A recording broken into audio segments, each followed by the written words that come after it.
안녕하세요. 저는 둘째가 태어난 지 얼마 안 된 33살 여자입니다. 남편과는 결혼한 지도 벌써 4년째예요. 지난 추석 이야기인데 설도 다가오고 그러니 또 생각나서 아주 우라가 치밀어 오르네요. 고향 선후배 사이이기도 했던 신랑과는 대학을 졸업하고 들어간 첫 직장에서 정말 우연한 기회로 재회를 하게 되었어요. 고향에서 그렇게 가깝게 지내던 사이는 아니었지만 같은 회사에서 다시 만난 신랑과는 우연한 만남 때문인지 타지에서 서로를 제외한 그 상황에 끌렸는지 그렇게 순식간에 정이 들어버렸고 결국 결혼을 하게 되었어요. 결혼을 하고 나서도 회사를 그만두지 않고 계속 다니고 있었는데 재작년 첫째가 생기면서 회사를 휴직하게 되었습니다. 원래는 출산휴가가 끝난 뒤에 회사로 복귀해서 보모를 쓰더라도 돈을 더 모으려고 했는데 연이어 둘째가 들어서게 되면서 회사로 복귀하는 건 포기를 했고 저는 그대로 전업주부가 되었어요. 신랑 혼자서 외벌이로는 넉넉한 편이 아니라 걱정이 되었는데 둘째가 갑자기 생겨버린 것에 나름 책임감을 느꼈는지 남편이 자기 용돈도 한 달에 20만 원으로 줄이고 나머지는 제가 관리하는 생활비 통장으로 옮기겠다고 저를 안심시켜주더라고요. 저와 신랑은 동양 출신이라서 시댁이나 친정이 전부 한 동네에 있어요. 신랑과 저는 서울에서 살고 있어서 명절 때면 차를 끌고 내려가야 하지만 일단 내려가기만 하면 양가가 차로 20분 거리도 안 되기 때문에 짧은 연휴인 명절이라도 양가를 똑같이 챙길 수가 있어서 그런 점은 좋아요. 이번 추석은 신랑 회사에서 웬일로 목금에 연차를 쓸 수 있게 해줘서 10일에 가까운 긴 연휴를 맞게 되었습니다. 10일이나 되는 연휴를 어떻게 보낼지 고민하다가 요즘 시국이 시국이다 보니 어디 가기도 그렇고 해서 시댁이랑 친정을 오가며 시간을 보내기로 했습니다. 명절날 내려가면 시가에서 친정이 20분 거리도 안 되기 때문에 명절 당일날 제사 지내는 것만 끝나면 제가 친정에서 대부분의 시간을 보내도 별다른 이야기가 나오지 않아요. 둘째 낳은 지는 얼마 되지 않았지만 신랑의 동생들이 아직 결혼을 하지 않은 관계로 집안의 유일한 여자인 시어머니를 도와 같이 음식 준비를 해요. 시가 자체도 제사에 그렇게 목매다는 분위기는 아니기 때문에 보통은 자잘한 음식은 대부분을 시장에서 구입해서 쓰기 때문에 명절 스트레스는 그렇게 심하지 않은 편입니다. 오히려 둘째 낳은 지도 얼마 되지 않은 제가 나서서 일을 도와드려서 그런가 시어머니도 제사가 끝나고 시가에 남아있으면 저보고 여기 있어서 뭐하냐고 어서 친정 가서 부모님하고 시간을 보내라고 하십니다. 여기까지만 들으면 정말 허리띠를 졸라매야 한다는 것 빼고는 이상적인 결혼 생활의 모습일 수도 있습니다. 하지만 모든 사실을 알게 된 지금 너무 충격적이라서 어떻게 해야 할지 모르겠네요. 신랑도 같이 친정에 가긴 하지만 보통 점심 정도만 같이 먹고 시가로 돌아와요. 친정 부모님이 신랑한테 워낙 잘해주시기도 하는데 그게 오히려 더 부담스러운지 매번 친정만 가면 이리 앉지도 서 있지도 눕지도 못하고 애매한 모습으로 불편해하는 모습 때문에 친정 부모님도 안 봐도 되는 사위 눈치를 보시게 되더라고요. 그래서 언젠가부터는 저는 친정에서 남편은 시가에서 그렇게 연휴를 보내는 게 일상처럼 되어버렸습니다. 시가에서 눈치 주는 것도 아니고 일을 시키는 것도 아니지만 저는 역시 친정 부모님하고 같이 집에 있는 게 즐겁고 좋기만 하네요. 나와 산 지도 10년이 다 되어가는데 제가 쓰던 방도 그대로 남겨두셨기 때문에 오랜만에 집에 돌아온 기분으로 연휴를 즐겼습니다. 이래서 집보다 좋은 곳이 없다는 말이 있는가 싶더라고요. 문제가 생긴 그날은 신랑과 같이 친정에 방문의 시간을 보내다가 신랑은 시가로 다시 돌아갔고 저 혼자서 친정에서 하루를 머문 다음 날이었습니다. 점심때쯤 돼서 남편에게서 연락이 오더라고요. 시댁 식구들과 신랑 동생들까지 해서 시내에 있는 불가마에 다녀오겠다고요. 이 시국에 사람 많은 곳 가는 건 내키지 않았지만 시댁에서 매 명절 때마다 연례 행사처럼 다니는 목욕탕이었기 때문에 별다른 생각 없이 다녀오라고 했습니다. 신랑이 먼저 제 계좌로 3만 원을 보내주면서 이걸로 친정 부모님하고 중국 음식 같은 거라도 시켜 먹으라고 하더라고요. 아직 대학생인 제 남동생도 친구들하고 노는 게 더 좋은지 아침 대바람부터 집 밖에 나가서 친정 부모님하고 저 3명밖에 없으니 요리한 게 인원수대로 면 한 그릇씩 시키면 돈이 딱 떨어지겠더라고요. 용돈도 줄었는데 웬일로 이런 사소한 것까지 챙기나 싶어. 비록 중국 요리였지만 친정 부모님께 신랑 칭찬을 하면서 음식을 시켜 먹었죠. 그렇게 명절 동안 육아 스트레스도 잊은 채 꽤 괜찮은 연휴를 즐기고 금요일 저녁에 서울로 올라왔죠. 더 쉬고 싶기는 했지만 웬만한 여름 휴가보다 더 긴 연휴였기 때문에 아쉬움이 없었습니다. 일요일 아침 남편은 조기축구에 사람들하고 공차러 나간다고 아침 일찍부터 집을 비운 상황이었고 저는 집에 남아서 밀려있던 집안일과 명절 세느라고 챙겨갔던 옷가지들을 하나씩 정리하고 있었어요. 신랑이 가져간 외투를 꺼냈는데 거기서 매캐한 냄새가 잔뜩 나더라고요. 신랑이 워낙에 좋아하는 외투고 출근할 때도 자주 입는 옷이라 드라이 클리닝을 맡겨야겠다 하고 외투 주머니에 있는 걸 꺼내고 있는데 거기서 영수증이 하나 나오더라고요. 영수증에 찍힌 금액은 무려 68만 원이었습니다. 영수증에 찍혀있는 남편의 카드 뒷번호가 보이더라고요. 잘못 봤나 싶어 몇 번을 눈을 씻고 봐도 신랑의 카드가 분명하더군요. 날짜는 시댁 식구들과 불가마에 간다며 친정부모님 짜장면 시켜준 그날이었습니다. 시댁과 친정 근처 시내에서 약간 떨어진 곳에 그 지역 사는 분들이라면 모르는 사람이 없는 유명한 한우집이 있어요. 고향 동네에선 유명한 곳이라 저도 아는 데였지만 워낙 비싼 곳이라 한 번도 가본 적이 없습니다. 툭불한우 전문점이고 100g에 3만 원이 넘는 가격 때문에 갈 생각조차 해본 적이 없는 그런 곳이에요. 명절날 내려갈 때마다 그 식당을 지나가기 때문에 그때마다 신랑한테 그냥 저런 데서 한번 고기 먹어봤으면 싶다고 몇 번이나 이야기까지 했던 가게입니다. 신랑도 그럴 때마다 여유가 생기면 저런 데 못 가볼 것도 없자 하면서 언젠가 꼭 한 번은 가기로 했던 그곳이었어요. 고깃집 가지고 뭘 그러냐는 분들도 계시겠지만 모자란 생활비 때문에 허리띠 졸라맨다고 겨우 먹던 게 마트에서 삼겹살 행사할 때 아니면 무한리필집 가서 먹는 게 전부였기 때문에 더 억울하더라고요. 하지만 무엇보다 억울했던 건 언젠가 둘이 같이 가서 저런 데서 한번 꼭 먹어보자고 약속한 그런 곳에 저만 쏙 빼놓고 시댁 식구들만 데리고 가서 먹었다는 사실보다도 마누라랑 장인장모 식사는 짜장면으로 퉁치고 굳이 그 사실을 숨긴 채로 시댁 식구들만 데리고 가서 먹었다는 게 너무 서운했습니다.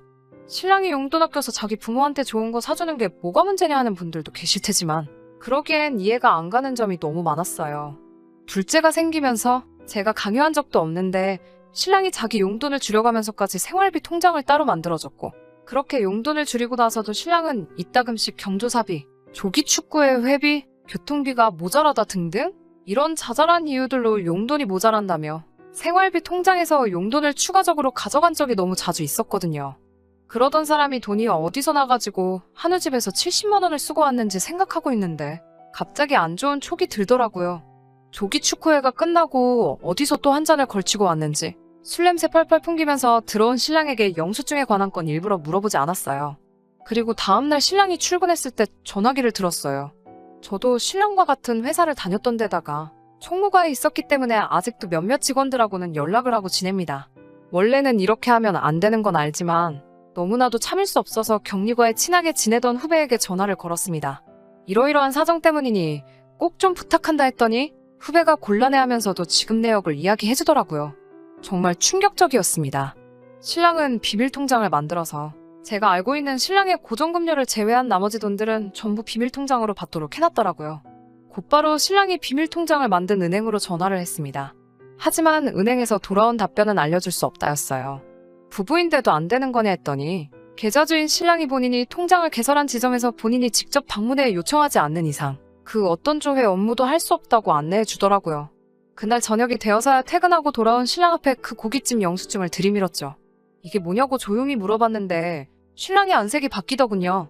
친정에 짜장면 사주고 너는 그 고기가 목구멍으로 넘어가더냐고 한마디 했더니 대번에 부모님이 고기가 좀 먹고 싶다길래 그동안 용돈 모아둔 걸로 사드린 건데 자식이 부모 고기 좀 사줄 수 있지. 그게 뭐가 잘못된 거냐고. 그런 거 가지고 화를 내냐며 오히려 저에게 화를 내더라고요. 그러면서 하는 말이 자기 용돈을 빼고 나머지 돈을 생활비라고 저한테 다 주는데 그러면 너도 생활비 아껴서 친정부모님 데리고 가서 고기를 사드리면 되는걸. 제가 돈 아까워서 제 부모한테 효도 못한 걸 왜 자기한테 화를 푸느냐고요. 씻고 나와서 고기가 땡겨서 다녀온 건데 먹는 것까지 일일이 저한테 전부 허락을 받아야 하냐면서 말이죠.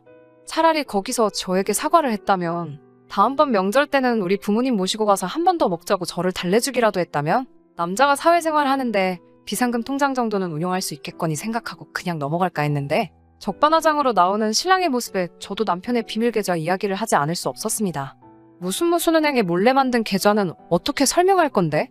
라고 단도직입적으로 말을 꺼냈더니 그때부터는 신랑의 얼굴이 아주 사색이 돼서 말도 제대로 잊지를 못하더군요. 용돈도 너가 줄인 거고 모자란 만큼 생활비에서 돈도 더 빼가 쓰고 있으면서 비밀 계좌까지 만든 이유가 뭐냐 묻는 말에는 아무 대답도 못하더군요. 끝끝내 아무런 대답을 못하고 있는 신랑에게 내일 보자고 이야기하고 그날은 아이방에다가 이불 깔아놓고 잤습니다. 다음날 아침 신랑의 출근길을 동행했습니다. 오랜만에 다니던 회사 근처에 가니 둘째 아이가 생기면서 계획대로 되지는 않았지만 이것 때문에 제가 제 경력까지 포기한 결과가 있건가 싶어서 5만 가지 생각이 다 들었어요. 회사 다닐 때 자주 가던 근처 카페로 가서 나는 여기서 기다리고 있을 테니 점심시간 맞춰서 나오라고 말했습니다. 점심시간에 맞춰 나온 신랑을 데리고 같이 은행으로 갔습니다. 신랑이 동행한 상태였으니 아무것도 안내해줄 수 없다던 은행은 결국 제 앞에 신랑의 비밀계좌 내역을 계좌를 개설한 시점부터 전부 뽑아다가 가져다 줬습니다. 너무나도 충격적이었어요. 저와 결혼을 한 그 시점부터 신랑은 저 몰래 월급을 제외한 다른 모든 것들을 받는 비밀계좌를 개설해서 가지고 있었던 거예요. 통장 내역은 더욱 더 가관이었습니다. 몇십만 원짜리 술집에 다녀온 것부터 어디다 썼는지 현금 인출도 한 번에 몇십만 원씩 엄청나게 많이 했고 시가에도 저 모르게 1년에 두어 번씩은 몇백씩 보낸 기록까지 싹 다 나오더군요. 친정에는 생신날과 어버이날에 한 분당 10만 원씩 해서 보내던 게 전부였는데 아끼고 아껴서 살림살이 나아지면 금액을 올리자고 하던 말이 제가 집에서 애 보는 동안 둘이 같이 아껴서 잘 살아보자고 해오던 말들이 여태껏 전부 거짓부렁이었다는 걸 알고 나니 그 자리에서 더 이상 화도 나지가 않더라고요.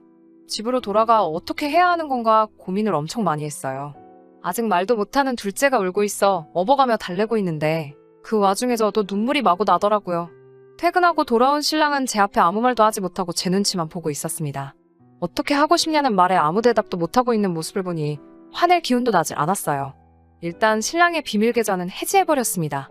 신랑의 용돈도 없애버렸고 모든 돈을 제 통장으로 들어오게 바꾸어버렸어요. 물론 남자가 사회생활 하는데 돈이 필요하다는 부분은 저도 이해를 하기 때문에 돈이 필요할 때마다 저한테 미리 액수를 알려 허락을 받고 제가 한번 살펴본 뒤에 그때그때 제가 보내주는 걸로 합의를 봤습니다.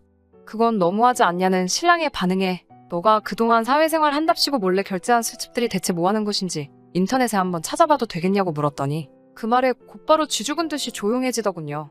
시가에는 그동안 비밀계좌에서 보낸 금액만큼의 용돈이 친정에 갈 때까지 앞으로는 일절 한 푼도 보내거나 쓰지 않기로 했습니다.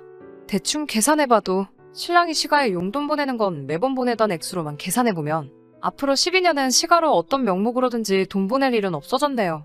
그리고 다가오는 구정 때 시댁에 가서 시부모님 보는 앞에서 짜장면 한 그릇씩 시켜놓고 음식이 도착하자마자 친정 식구들 투뿔한우 사주러 간다고 말하고 무안을 잔뜩 준 뒤에 나오기로 했습니다. 물론 이걸로 남편을 전부 용서하거나 한 건 아닙니다. 아이 둘에게서 아빠를 뺏고 싶지 않아 내린 결정이기도 해요. 허나 여태껏 저를 속여온 기간을 생각해보면 도무지 분이 풀리지를 않네요. 이 정도면 충분히 했지 싶다가도 돌이켜 생각해보면 도무지 용서가 되지가 않아요. 다음 구정이 지나면 여러분들께 후기랍시고 사연 한 번 더 보내보도록 하겠습니다. 그때까지 시간이 아직 있으니 혹시 제가 취할 수 있는 더 좋은 방법이 있다면 사연 들으시는 분들의 고견 부탁드리겠습니다. 제 이야기 끝까지 들어주신 여러분들께 진심으로 감사의 말씀을 드리겠습니다. 후기입니다. 사연 보내드린 지도 벌써 한 달이나 지났네요. 여러분들의 고견 감사드립니다. 신랑이 저 몰래 다닌 술집이 뭔지는 이미 알고 있었어요. 비상금으로 현금 인출해서 어디다 썼는지 확신은 없었지만 보통 술집에서 카드 긁은 날마다 인출했기 때문에 어렴풋이 알고는 있었습니다. 여러분들이 달아주신 댓글들을 살펴보니 확신이 서더라고요. 신랑한테 어디 설명해봐라 했더니 당연히 절대 그런 게 아니라고 잡아떼더군요. 해명이랍시고 하는 말이 화투치러 다녀왔다나요. 오히려 지금 자기를 의심하는 거냐며 대본의 성질을 부리더군요. 멍청한 인간이 화투라고 하면 제가 잘했다고 칭찬해줄 줄 알았나 봅니다. 물론 전자보다는 나은 편이긴 하지만 진실이 그 어느 쪽이든 간에 저 혼자서 이 사실을 모르는 척하고 고군분투하고 애써봐야 상황이 더 나아질 것 같은 생각이 들지 않았어요. 친정 가서 고기 한번 사 먹는다고 끝날 일이라는 생각도 제가 너무 안일했던 것 같고 무엇보다도 제 신뢰를 저버린 남편을 용서할 수가 없었어요. 그래서 신랑 모르게 변호사님을 찾아뵈었습니다. 신랑과 나눈 대화를 녹음해서 가져갔는데 술집을 다녀온 날 이후에 남편의 행위를 입증할 방법이 없으면 조금 어렵겠다는 듯이 이야기해 주셨어요. 화투장 다녀온 걸 이유로 둔다고 하더라도 신랑이 중독이라고 부르기 힘들 정도로 인출금이 소액이기도 하고 계좌 기록이 두어 달에 한두 번 정도밖에 되지 않아서 상습이라고 하기도 애매하다고 하시네요. 협의 이혼을 하라는데 그렇게 되면 위자료가 문제가 될 거라고 하시더라고요. 이 경우에는 양육권도 권리를 주장하는 경우가 비일비재하다고 하는 말과 함께 친권도 양육자의 경제적인 상황까지 봐서 이 경우에 제가 불리할 수도 있다고 하시는데 사무실을 나오는데 너무 막막하더군요. 직장을 떠난 지 기간이 좀 되지만 앞으로 돈이야 벌면 되는 것이고 일할 곳이야 어떻게 구하려면 구하겠지만은 그렇게 된다면 아이 둘을 제가 돌보지 못하니 말이에요. 고향으로 내려가는 것도 생각해봤지만 시가도 가까운 편이라서 꼴도 보기 싫을 텐데 자주 마주치게 될 것 같아서 엄청 고민이 되더라고요. 그 고민 끝에 저는 결국 이혼하기로 결심했습니다. 다만 조금 시간이 더 걸릴 것 같아요. 아이들만이라도 저와 함께 지낼 수 있게 일단 다닐 회사를 알아보려고 합니다. 친정엄마에겐 사정을 설명드렸고 어머니는 흔쾌히 아이를 돌봐주신다고 대답해 주셨어요. 직장을 구하면 근처에 제 돈으로 월세방이라도 구해드리려고요. 신랑에게는 복직은 물 건너갔지만 새로운 직장을 찾으려 하는 중이라고 이야기해뒀습니다. 이혼을 준비하는 건 비밀로 했어요. 남편에게는 사회생활 하면서 돈 필요할 텐데 제가 너무 저만 생각했다고 마음에 없는 소리를 하면서 남편에게 돌려줬습니다. 당장이야 조심하겠지만 집어넣게 못 준다고. 분명히 언젠가 한 번 저 모르게 다시 다녀오지 않을까 싶어요. 그때를 대비해 증거를 착실히 모으려고 합니다. 제가 번듯한 직장이 생겨 아이들의 양육권과 친권을 온건히 가져올 수 있을 때 그때 이혼 서류를 들이밀어 보려고 해요. 당장은 꼴도 보기 싫고 우라통이 치밀어 오르지만 결국 마지막에는 제가 웃을 수 있는 날이 왔으면 좋겠네요. 보내주신 응원과 여러 의견들 감사합니다. 조만간 좋은 소식으로 찾아뵙겠습니다.